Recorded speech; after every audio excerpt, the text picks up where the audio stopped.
Hello, Carol Taylor-Kearney here at Powell Arts. I'm standing with artist Katherine Fraser in front of her painting, and Katherine's going to tell us a little something about it. Hi, I'm Katherine Fraser. The painting that I have in the show here is called Insight. The way that most of my paintings come about is really intuitively. I tend to start with the character in the painting. I grew up as an only child. I tend to paint a lot of solitary figures, and I definitely think of this boy as an only child.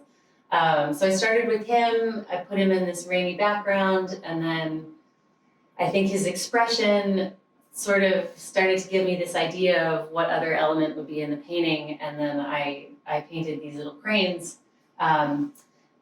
An idea that I've been working with in a lot of my work recently is the idea of creativity and how my creativity comes to me.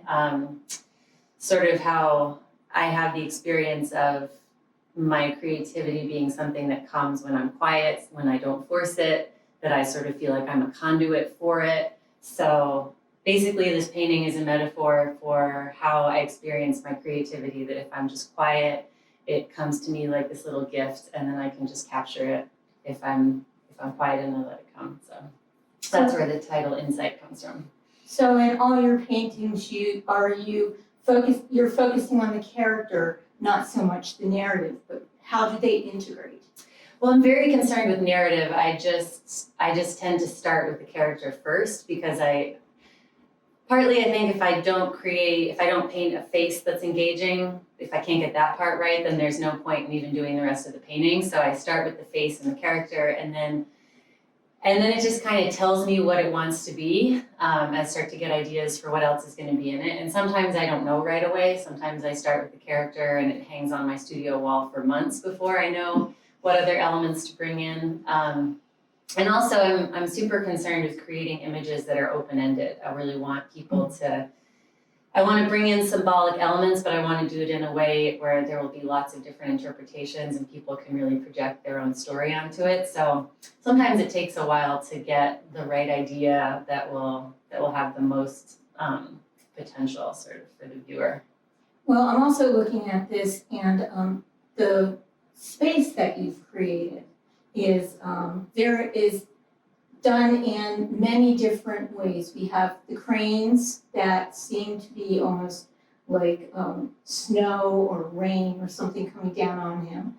You painted out rain in the background, and the way that you've gone and used color really creates this open space for us.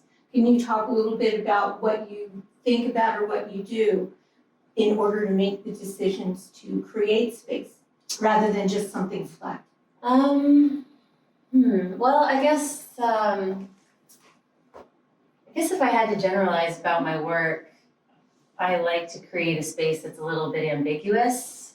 I feel like I'm bringing in enough representative elements in the painting with the figure and maybe some props or whatever that I don't need every inch of it to be described in terms of where they are also. So I guess I want to create a little bit of space and atmosphere, but I want to keep that loose and suggestive. Yeah, I like the idea that you're keeping it suggestive because people can take this and place it anywhere. So do you feel like you're dealing with surrealism, or are you dealing with a kind of realism that people can, well, you can attach to both, but which do you feel like you're doing? I feel more like I'm doing realism. I guess probably technically surrealism would apply, but I just that's not a word I tend to think of with my work for some reason. Well, I was just thinking that because you have the cranes and they're origami on the one hand, and so they seem to float, and it makes it so believable. But on the other hand, what does that become a symbol that you want us to bring in? Does that make it more of a dream for you? Maybe it's more like magical realism than surrealism. Yeah. Is there anything that we should know in your preparation for creating this kind of painting?